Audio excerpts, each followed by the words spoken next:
মানুষেরা এমন আল্লাহ তাআলার কাছে বলবে, আল্লাহ সারা দুনিয়ার সব মানুষকে জাহান্নামে দিয়ে হলেও আপনি আমাকে জান্নাত দিয়ে দেন। ওই দিন নবী কি করবে ভাই? বলে আমার আপনার নবী হাসরের ময়দানে অবস্থান করবে। সব নবী জান্নাত অভিমুখে রওনা হয়ে যাবে, জান্নাতের দরজায় পৌঁছায়া যাবে। জান্নাতের দরজা বন্ধ, জান্নাতের পাহারাদারকে বলা হবে দরজা খুলে দাও। জান্নাতের পাহারাদারেরা বলবে না, দরজা খোলা হবে না। বলে যিনি আসলে খোলা হবে তিনি এখনো আসেন নাই। কোথায় তিনি? বলে এখনো তিনি হাসরের ময়দানে। নবীজি হাসরের ময়দানে কি করবেন? বলে উম্মতের নাজাতের চিন্তায় চিন্তিত। একটা মানুষ যখন চিন্তিত থাকে তখন এক জায়গায় সে স্থির থাকতে পারে না, নড়াচড়া করে। বিছানায় শুইলে ঘুম আসে না, চিন্তায় বিছানা থেকে উঠে চেয়ারে বসে, বাড়ির উঠানে হাঁটে, বাড়ির ছাদে হাঁটে, বারান্দার বেলকুনিতে হাঁটে। বলে হাসরের ময়দানে নবীজি উম্মতের চিন্তায় এক জায়গা থাকবেন না। একবার নবী চলে যাবেন হাউজে কাউসারের কাছে, না জানি তার কোনো উম্মত পানি পানে মাহরুম হয়ে যায়। আর একবার চলে যাবেন পুল সিরাতের কাছে, না জানি কোনো উম্মত পুল পাড়ি দিতে ব্যর্থ হয়ে যায়। আর একবার নবী চলে যাবেন মিজানের কাছে, না জানি কোনো উম্মত ওজনে ধরা পড়ে যায়। আর একবার নবীজি চলে যাবেন জাহান্নামের দরওয়াজায়, না জানি কোনো উম্মতকে জাহান্নামে দিয়ে দেওয়া হয়। আবার যখন উম্মতের জন্য সুপারিশের প্রয়োজন, আল্লাহর দরবারে সেজদায় লুটিয়া পড়বে। বলে যতক্ষণ না নবীর ওই উম্মত যার অন্তরে যাররা পরিমাণ ঈমান হলেও ছিল, তার ব্যাপারে আল্লাহ তাআলার পক্ষ থেকে যতক্ষণ না জান্নাতের নিশ্চয়তা নবী পাবে, ততক্ষণ পর্যন্ত আমার আপনার নবী নিজে জান্নাত অভিমুখে রওনা হবে না। ওই দিন নবী আমাদের ভুলবে না। তাইলে বলেন, মা বাপ বেশি ভালোবাসে না নবী বেশি ভালোবাসে? জোরে বলেন, মা বাবা বেশি ভালোবাসে না নবীজি বেশি ভালোবাসে? সন্দেহ আছে? এই জন্য মোহাব্বতের কারণে যেমন সন্তান অসুস্থ হইলে মা বাপ কষ্ট পায়, অনুরূপ উম্মতের প্রতি নবী মোহাব্বতের কারণে উম্মতের কষ্টে নবী কষ্ট পায়। এরপরে আল্লাহ তাআলা বলেন, এই নবী হলেন এমন নবী, হারিসুন আলাইকুম, তোমাদের জন্য কল্যাণকামী নবী। সব সময় উম্মতের কল্যাণের কথা চিন্তা করতেন। হাদিসের মধ্যে আসছে, নবীজি বলেন আল্লাহ তাআলা সব নবীকে উম্মতের ব্যাপারে একটা বিশেষ দোয়া করার অনুমতি দিয়েছে এবং ওই দোয়া কবুলের প্রতিশ্রুতি আল্লাহ তাআলা দিয়েছেন। নবী বলেন সব নবী তার উম্মতের ব্যাপারে ওই দোয়া দুনিয়ায় করে ফেলছে, আমি ওই দোয়াটাকে সংরক্ষণ করে রাখছি। বলে কিয়ামতের দিন আমার উম্মতের জন্য সুপারিশ হিসাবে ওই দোয়া আমি আল্লাহর কাছে করব। কারণ এই দোয়াটা দুনিয়ায় করার চাইতে আখিরাতে করলে আমার উম্মতের জন্য বেশি কল্যাণকর হবে। এজন্য নবী ওই দোয়া আখিরাতের জন্য জমায়ে রাখছেন। তাহলে নবীজি উম্মতের ব্যথায় ব্যথিত হন, সাথে সাথে নবীজি উম্মতের জন্য কল্যাণকামী। এটা সব উম্মতের জন্য, সে হোক কাফের হোক সে মুমিন। কারণ নবীজির নবুয়তির পরে কিয়ামত পর্যন্ত যত মানুষ আসবে, মুমিন হোক আর কাফের হোক, সব নবীজির উম্মত, ঠিক কিনা? তবে শুরুতে একটা আয়াত বলছিলাম, আয়াতের অংশ, লাকাদ মান্নাল্লাহু আলাল মুমিনিন, মুমিনদের জন্য নবী হলেন বিশেষ অনুগ্রহ। এই জন্য মুমিনদের প্রতি নবীজির ভালোবাসাটাও একটু স্পেশাল। এ ভালোবাসা কত? আল্লাহ তাআলা বলেন বিল মুমিনিনা রাউফুর রহিম। আল্লাহ তাআলা বলেন এই নবী হলেন এমন নবী যিনি তার মুমিন উম্মতদের জন্য রাউফুর রহিম। রউফ হলো আল্লাহ তাআলার একটা গুণবাচক নাম, রহিম আল্লাহ তাআলার গুণবাচক নাম। অর্থ হলো অতি সদয়, পরম দয়ালু। কে জোরে বলেন? দুনিয়ার কোনো মানুষ রউফুর রহিম হতে পারে না, দুনিয়ার কোনো মানুষ রউফুর রহিম হতে পারে না। বলে আল্লাহ তাআলার যত গুণ আছে এগুলোর একমাত্র অধিকারী আল্লাহ। কিন্তু অনেক সময় বাংলাদেশের মধ্যে অনেক পীরের নামের আগে লকবে আমরা দেখেছি এমন এমন শব্দ ব্যবহার করে যেই শব্দের একমাত্র হকদার হলেন আল্লাহ। এখন মনে করেন কথার কথা, কেউ যদি কয় আমার পীর হইল রউফুর রহিম, তার মানে ও আল্লাহর সিফত পীরের সাথে লাগায়া দিল। এখন এই কথা যদিও বিশ্বাস করে ও বেঈমান, কোনো সন্দেহ আছে? এজন্য মনে রাখবেন, অনেক নামাজি মানুষ না জানার কারণে শিরিক করতেছে, বেঈমান। অনেক মানুষ বিশ্বাসগত কারণে বেঈমান হয়ে বসে আছে। এ মানুষগুলো বোঝে না, বুঝাইতে চাইলেও অনেক সময় মনে করে এই হুজুররা আমাকে দুশ্মন, এরা খারাপ লোক, ভালো মানুষ না। তাহলে রউফুর রহিম একমাত্র কে? দুনিয়ার কোন সৃষ্টি রউফুর রহিম হতে পারে না। তবে আল্লাহ যদি কাউকে তার কোনো গুণবাচক শব্দ দিয়ে সম্বোধন করেন তাতে কোনো অসুবিধা নাই। এখন নবী তার মুমিন উম্মতদের কত ভালোবাসেন এটা বোঝাতে গিয়ে আল্লাহ তাআলা তার গুণবাচক শব্দ, এই শব্দ দুটি নবীজির শানে ব্যবহার করেছেন। সুবহানাল্লাহ বলেন। কেমন যেন আল্লাহ তাআলা বলেন, এই নবী হলেন এমন নবী যিনি তার মুমিন উম্মতদের জন্য রউফুর রহিম, অতি সদয় পরম দয়ালু। একটু যদি কথাটা দিল দিয়া বুঝতে পারেন তাহলে অনুধাবন করতে পারবেন যে আমার আপনার নবী আমাকে আপনাকে কত ভালোবাসে। আল্লাহ কি বলে? বলে এই নবী তার মুমিন উম্মতদের জন্য অতি সদয় পরম দয়ালু। যেই নবী আমাদের এত ভালোবাসে সেই নবীকে ভালোবাসার দরকার আছে না নাই? নবীরে ভালোবাসতে রাজি আছি আমরা? কেমন ভালোবাসতে হবে? নবীকে ভালোবাসতে হবে জীবনের চাইতেও বেশি। হযরত ওমর রাদিয়াল্লাহু তাআলা আনহু নবীজিকে বলেন, ইয়া রাসূলুল্লাহ, আমি আমার জীবনের পরে সবচাইতে বেশি আপনাকে ভালোবাসি। নবীজি বলেন, ওমর হয় নাই। একটু পরেই ওমর বলে, ইয়া রাসূলুল্লাহ, এই মুহূর্ত থেকে আমি আপনাকে আমার জীবনের চাইতেও বেশি ভালোবাসি। এজন্য নবীকে ভালোবাসা এটা মুমিনের ঈমান।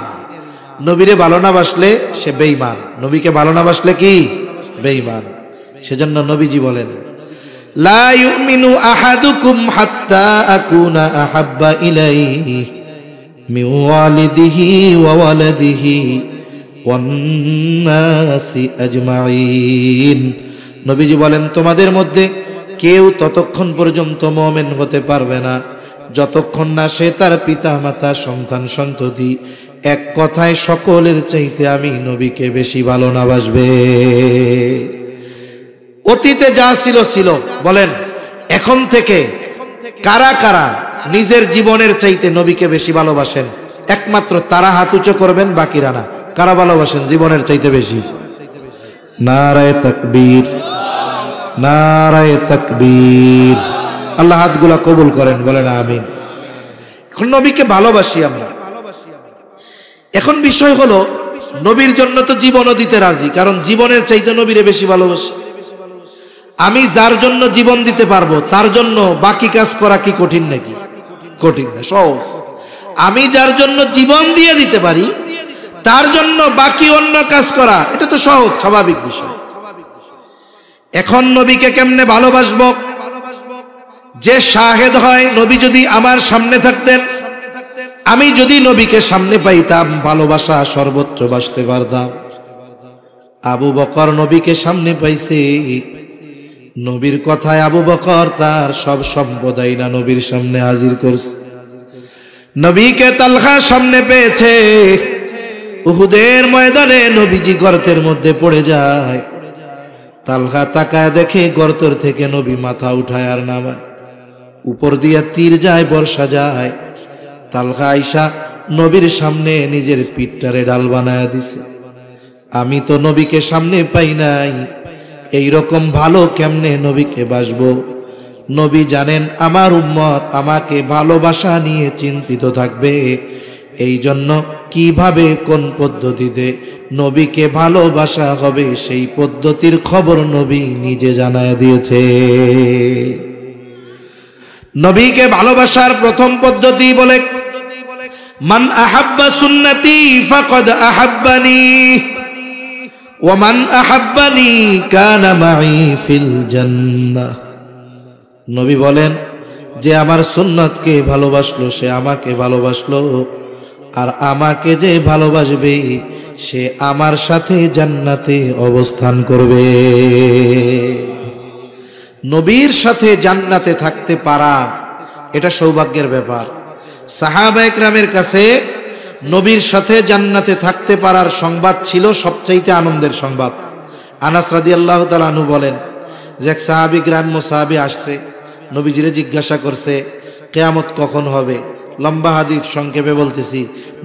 নবীজি তারে পাল্টা জিজ্ঞাসা করছে, মা আদাত্তা লাহা, এই তুমি কিয়ামতের জন্য কি পাথেয় সংগ্রহ করছো? লোকটা বলে, আমি আল্লাহ এবং তার রাসূলকে ভালোবাসি। নবীজি বললেন, আল মারউ মা মান আহাব্বা, বলে যে যাকে মোহাব্বত করে তার সাথে অবস্থান করবে, তার মানে জান্নাতে তার সাথে সে থাকবে। এই কথা বলার পর লোকটা বাড়ির দিকে চলে যায়। হযরত আনাস রাদিয়াল্লাহু তাআলা আনহু বলেন, নবীজির মুখে যখন শুনলাম তার সাথে জান্নাতে থাকতে পারবো, কারণ আমরা সবচাইতে বেশি ভালো নবীকে বাসি।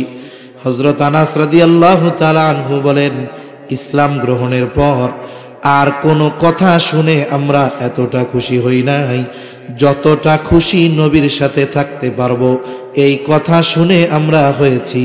এত খুশি ইসলাম গ্রহণের পরে আর কোনো কথাই হই নাই। আমরাও নবীর সাথে জান্নাতে থাকতে পারবো নবীর সুন্নতকে মোহাব্বত করলে। মনে করেন এক কোম্পানি আপনারে অফার দিছে। অফার কি? বলে আমাদের পণ্য কিনে লটারি জিতুন। লটারিতে কি পুরস্কার? বলে পুরস্কার হলো সৌদি আরবের ওয়াচ টাওয়ারটা আছে, ওই ঘড়িয়ালা বিশাল বিল্ডিং, ক্লক টাওয়ারে একেবারে কাবা ভিউ, যেখানে আপনার রুম হবে ওইখান থেকে কাবা দেখা যাবে। আপনার সুযোগ, থাকার সুযোগ 5 দিন 5 রাত, সাথে সাথে আপনার বিমানের টিকিটও দেওয়া হবে। এই দুইটা অফার, বিমানের টিকিট আর হোটেলে থাকার সব ব্যবস্থাপনা। অফার তো পাইছেন, এখন আপনার পাসপোর্টও নাই, ভিসাও নাই, অফার ভোগ করার সুযোগ আছে। নবীর সাথে জান্নাতে থাকার অফার আছে, তবে জান্নাতে আগে যাইতে হবে। আপনাকে আগে মক্কায় পৌঁছাইতে হবে, এরপরেই না আপনি 5 স্টার হোটেলটায় থাকবেন। পৌঁছানোর জন্য ভিসা নাই, পাসপোর্ট নাই, কাজ হবে না। এখন বলে আমি আপনি যদি নবীর সাথে থাকতে চাই জান্নাতে যাওয়া লাগবে। বলে জান্নাতে কেমনে যাব? নবীজি বলেন, কুল্লু উম্মতি ইয়াদখুলুনাল জান্নাতা ইল্লা মান আবা। নবীজি বলেন আমার সব উম্মত জান্নাতে প্রবেশ করবে, আবা উম্মত ছাড়া। কে আবা উম্মত? নবীজি বলেন মান আতাআনি দাখালাল জান্নাহ ওয়া মান আসানি ফাকাদ আবা। নবীজি বলেন আমার আনুগত্য যে করবে সে জান্নাতে প্রবেশ করবে, আর জান্নাতে যে প্রবেশ করবে সে তো জান্নাতে আমার সাথে থাকবে, আর যে আমার আনুগত্য করবে না আবা উম্মত, সে জান্নাতেও যেতে পারবে না। তাহলে দুই হাদিসের সমন্বয় কি হয়? বলে নবীর সুন্নতকে মোহাব্বতের সাথে অনুসরণ করলে জান্নাতে যাওয়া যায়, নবীর সাথেও থাকা যায়। নবীর সুন্নত অনুসরণও করতে হবে, মোহাব্বতও করতে হবে, তবেই নবীর সাথে জান্নাতে গিয়ে থাকা যাবে। একটু চিন্তা করে দেখেন, নবীর সাথে জান্নাতে থাকার অফার, আবার দেখেন নবীর অনুসরণের মাধ্যমে আল্লাহর ভালোবাসা পাওয়া যায়।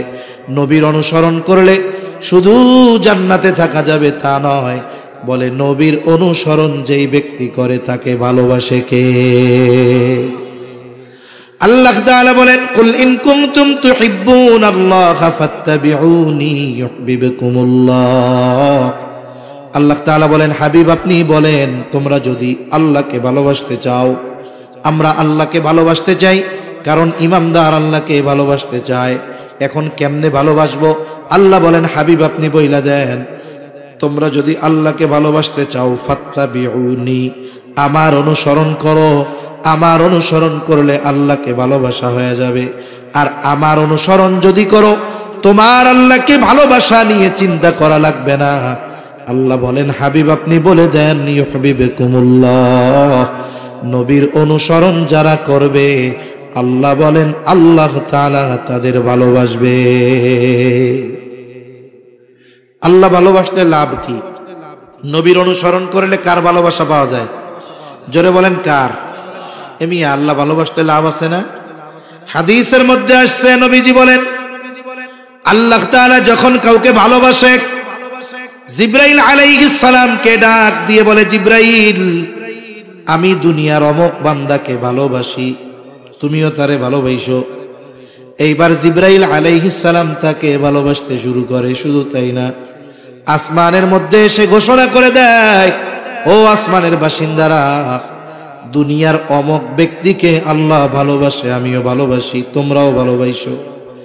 এইবার আসমানের বাসিন্দারা তাকে ভালোবাসতে শুরু করে।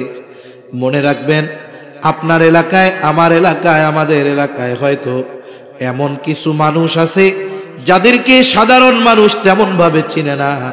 তাদের ইউটিউবে ওয়াজ নাই, ফেসবুকে ভাইরাল না, তারা হয়তো এই দুনিয়ার সেলিব্রিটি না, কিন্তু আসমানের ফেরেশতাদের কাছে তারা বড় সেলিব্রিটি।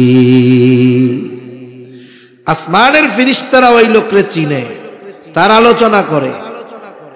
এখন আসমানের ফেরেশতারা তাকে ভালোবাসতে শুরু করে। বলে, এর দ্বারা কি হয়? নবীজি বলেন, এইবার দুনিয়ার মধ্যে আল্লাহ তাআলা ওই ব্যক্তির গ্রহণযোগ্যতা ও ভালোবাসা মানুষের অন্তরে সৃষ্টি করে দেয়। এজন্য নবীর সুন্নাত মুহাব্বতের সাথে অনুসরণ করার মাধ্যমে আল্লাহর ভালোবাসা পাওয়া যায়, ফেরেশতাদের ভালোবাসা পাওয়া যায়। দুনিয়ায় ন্যাচারাল গ্রহণযোগ্যতা বাড়ে। একটা হলো আর্টিফিশিয়াল গ্রহণযোগ্যতা, একটা হলো ন্যাচারাল গ্রহণযোগ্যতা। মনে করেন, কিছু মানুষ আছে না, সামাজিক নেতা বা রাজনৈতিক নেতা বা বড় প্রভাবশালী ব্যক্তি, মানুষ এদের সামনাসামনি দেখা হইলে সালাম দেয়, অগোচরে গালি দেয়, ঠিক কিনা কোন? এটা কি আসল গ্রহণযোগ্যতা হইল? হয় না।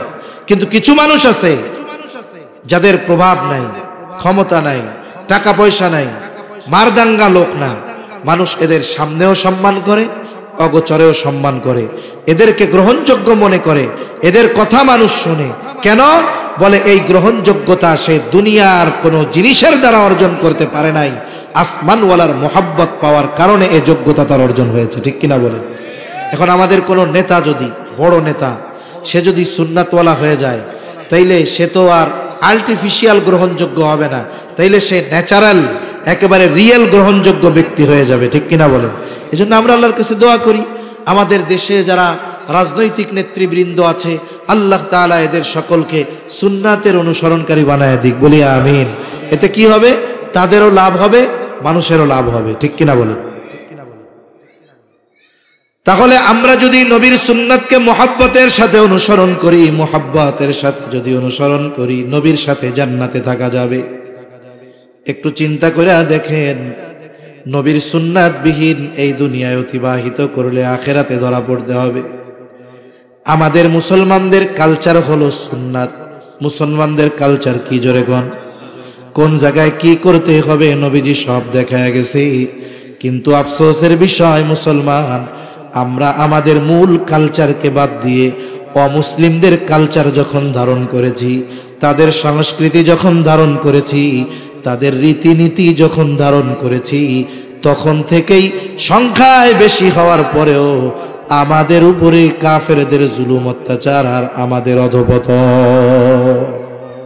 অনেক সময় অনেক সেমিনার হয় না, উম্মার অধঃপতনে করণীয় কি? সোজা কথা, কিচ্ছু করণীয় নাই, কোরআন সুন্নাহকে আঁকড়ে ধরতে হবে।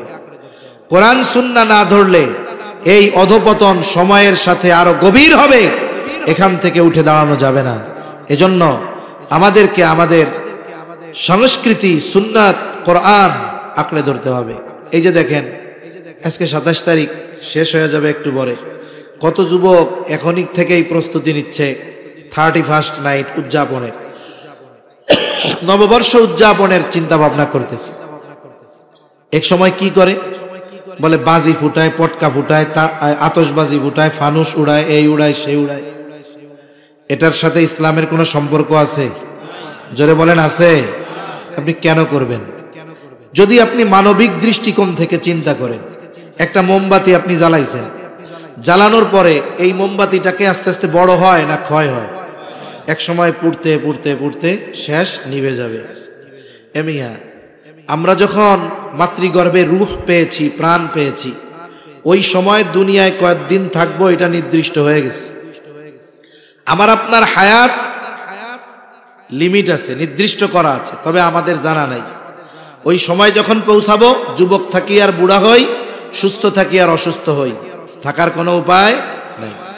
তার মানে সময়ের সাথে সাথে মৃত্যু থেকে দূরে যাচ্ছি না মৃত্যুর কাছে যাচ্ছি?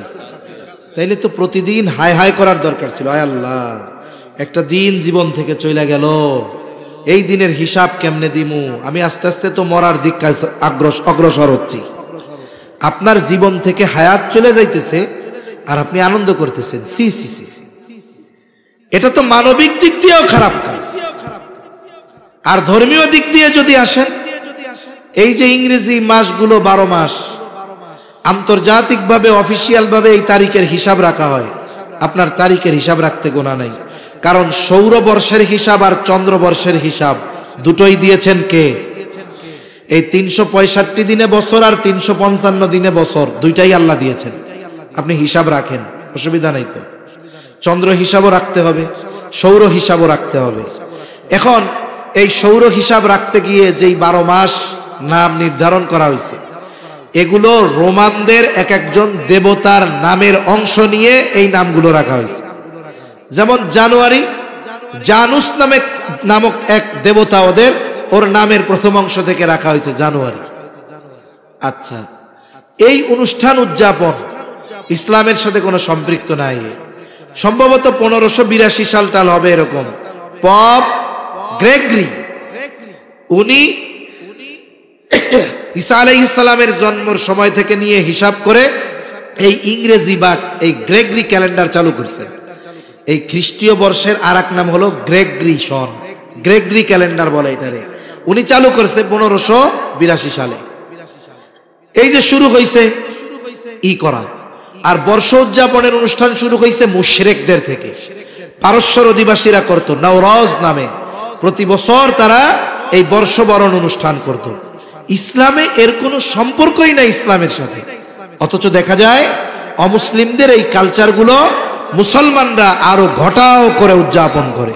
আহা, কত অপরাধ হয়, কত মদ পান করে, পার্টি দেয়, নাচ গানের অনুষ্ঠান করে। সি সি, এ মিয়া, আমরা মুসলিম জাতি, আমাদের আলাদা কালচার আছে। তোমরা হয়তো জানো না যুবক, এই পৃথিবীকে সভ্যতা শিখিয়েছে মুসলমানেরা। এই ইউরোপ আমেরিকা সভ্যতা শিখছে 100 বছর আগে। আজকে আমাদের অতীত আমাদের জানা নাই বিধায় আমরা অন্যের সংস্কৃতি গ্রহণ করে নিজেদেরটাকে বাদ দিয়ে দিচ্ছি। আমরা এই আগ্রাসনে, এই যুদ্ধে আমরা হেরে যাচ্ছি। এজন্য আমাদের বিজাতীয় কালচার বাদ দিয়ে মুসলিম কালচার গ্রহণ করার দরকার, এগুলোকে প্রতিষ্ঠিত করা দরকার। তা না হলে এক সময় কি হবে, মুসলমানের সন্তানের নামটা থাকবে শুধু মুসলিম নাম, আর বাকি সব কাজ হবে ইহুদি নাসারাদের মতো, ঠিক কিনা বলেন? এজন্য আমরা আমাদের কথা, কর্ম, কাজ, পোশাক আশাক, আচার আচরণ, সংস্কৃতি কোনো কিছুতে বিজাতিদের অনুসরণ করব না। অনুসরণ যদি করি কি হবে? নবীজি বলেন, মান তাশাব্বাহা বিকাউমিন ফাহুয়া মিনহুম।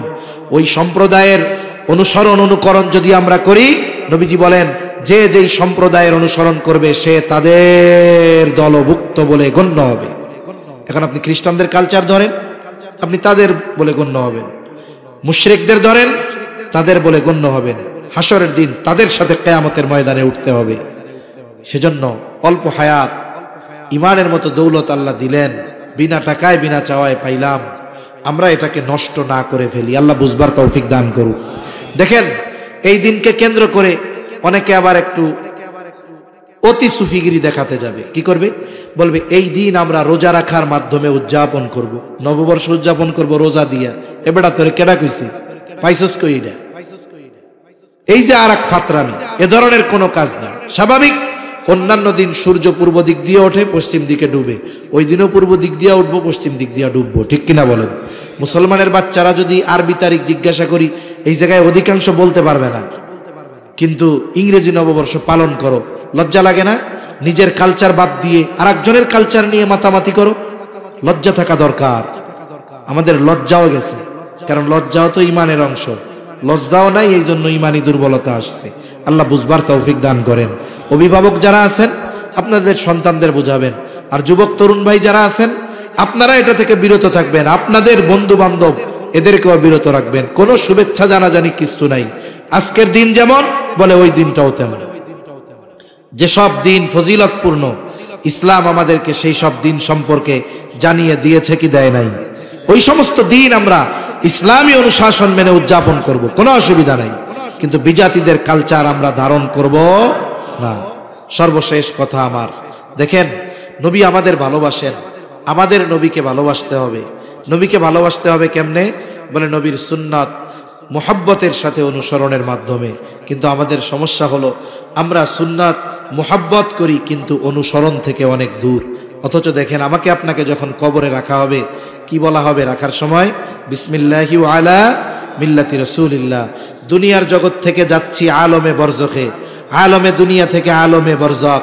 আপনি এক দেশ থেকে যখন আর এক দেশে যান, আপনার ভিসা লাগে না? ভিসা বলে আলমে বরজখের ভিসা হলো এই কথাটা।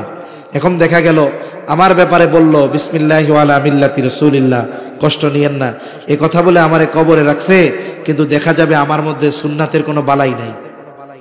নবীর সুন্নাতের উপরে কবরে রাখলাম, এই কথা বলে কবরে যে রাখলো, কিন্তু আমার মধ্যে সুন্নাতের বালাই নাই। এখন বলেন তো আমার ব্যাপারে এই কথা সত্য হবে না মিথ্যা হবে?